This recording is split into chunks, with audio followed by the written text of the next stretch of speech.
ಕರ್ನಾಟಕದಲ್ಲಿ ನಕ್ಸಲ್ ಶರಣಾಗತಿ ವಿಚಾರವಾಗಿ ಒಂದು ನಕ್ಸಲರನ್ನ ಇವ್ರು ಈ ಥರ ಶರಣಾಗತರನ್ನಾಗಿಸೋದು ಅತ್ಯಂತ ಭಯಾನಕವಾದ ಸಂಗತಿ.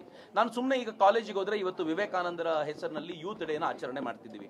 ಯೂತ್ ಡೇ ಆಚರಣೆ ಮಾಡುವಾಗ ನಿಮ್ಮ ಭವಿಷ್ಯದ ಕನಸು ಏನು ಅಂತಂದ್ರೆ, ನಾನು ಇಸ್ರೋದ ವಿಜ್ಞಾನಿ ಆಗಬೇಕು, ನಾನು ಪ್ರಜ್ಞಾನಂದನ್ ಥರನೋ, ನಾನು ಗುಕೇಶನ್ ಥರನೋ ಚೆಸ್ ಪ್ಲೇಯರ್ ಆಗಬೇಕು, ಈ ಥರದೆಲ್ಲ ಕಲ್ಪನೆ ಕಟ್ಕೊಂಡು ಹೇಳಬೇಕಾಗಿರೋ ಮಕ್ಕಳು ಸರ್ಕಾರ ಈ ನಕ್ಸಲರಿಗೆ ಕೊಟ್ಟಿರುವಂಥ ಈ ಪರಿಯ ಹೈಪನ್ನು ನೋಡಿದರೆ, ಅವ್ರಿಗೆ ಕೊಟ್ಟಿರುವಂಥ ಗೌರವವನ್ನು ನೋಡಿದರೆ, ಅವ್ರಿಗೆ ಕೊಟ್ಟಿರುವಂಥ ಸ್ವಾಗತವನ್ನು ಕಂಡ್ರೆ, ಮುಂದಿನ ದಿನಗಳಲ್ಲಿ ನಾವು ನಕ್ಸಲ್ ಆಗಬೇಕು, ಒಂದು 8-10 ವರ್ಷ ನಕ್ಸಲ್ ಆಗಿದ್ರೆ ಆಮೇಲೆ ನನಗೆ ತುಂಬಾ ಗೌರವ ಸಿಕ್ಕು, ನನಗೆ ಪ್ಯಾಕೇಜ್ ಕೂಡ ಸಿಗುತ್ತೆ ಅಂತ ಅವ್ರಿಗೆ ಅನಿಸ್ಬಿಟ್ರೆ ಬಹಳ ದುರಂತಕಾರಿ. ನಾನು ನಕ್ಸಲರು ಶರಣಾಗತರಾಗೋದನ್ನ ತಪ್ಪು ಅಂತ ಕರೆಯೋದಿಲ್ಲ, ಆದರೆ ಅವ್ರಿಗೆ ಯಾವ ತರದ ಗೌರವವನ್ನು ಕೊಡ್ಲಿಕ್ಕೆ ಹೊರಟಿದೀವಲ್ಲ, ಕೊಡ್ತಾ ಇದ್ದೀವಲ್ಲ, ಅದು ಬಹಳ ದುರಂತ ಅಂತ ಅನ್ಸುತ್ತೆ.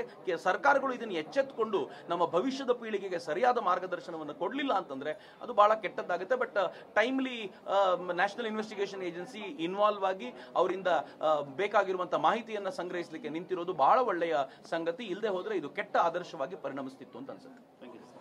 ಕರ್ನಾಟಕದಲ್ಲಿ ನಕ್ಸಲ್ ಶರಣಾಗತಿ ವಿಚಾರವಾಗಿ ಒಂದು ನಕ್ಸಲರನ್ನ ಇವ್ರು ಈ ಥರ ಶರಣಾಗತರನ್ನಾಗಿಸೋದು ಅತ್ಯಂತ ಭಯಾನಕವಾದ ಸಂಗತಿ. ನಾನು ಸುಮ್ಮನೆ ಈಗ ಕಾಲೇಜಿಗೆ ಹೋದ್ರೆ ಇವತ್ತು ವಿವೇಕಾನಂದರ ಹೆಸರಿನಲ್ಲಿ ಯೂತ್ ಡೇನ ಆಚರಣೆ ಮಾಡ್ತಿದ್ದೀವಿ.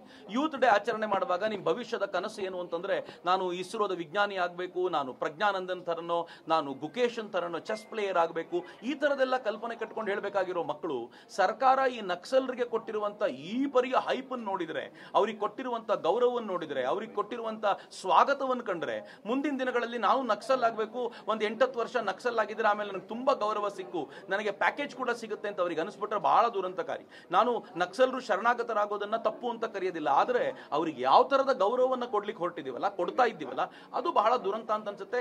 ಸರ್ಕಾರಗಳು ಇದನ್ನು ಎಚ್ಚೆತ್ತುಕೊಂಡು ನಮ್ಮ ಭವಿಷ್ಯದ ಪೀಳಿಗೆಗೆ ಸರಿಯಾದ ಮಾರ್ಗದರ್ಶನವನ್ನು ಕೊಡಲಿಲ್ಲ ಅಂತಂದ್ರೆ ಅದು ಬಹಳ ಕೆಟ್ಟದ್ದಾಗುತ್ತೆ. But timely national investigation agency involve ಆಗಿ ಅವರಿಂದ ಬೇಕಾಗಿರುವಂತಹ ಮಾಹಿತಿಯನ್ನ ಸಂಗ್ರಹಿಸಲಿಕ್ಕೆ ನಿಂತಿರೋದು ಬಹಳ ಒಳ್ಳೆಯ ಸಂಗತಿ. ಇಲ್ಲದೆ ಹೋದ್ರೆ ಇದು ಕೆಟ್ಟ ಆದರ್ಶವಾಗಿ ಪರಿಣಮಿಸ್ತಿತ್ತು ಅಂತ ಅನ್ಸುತ್ತೆ.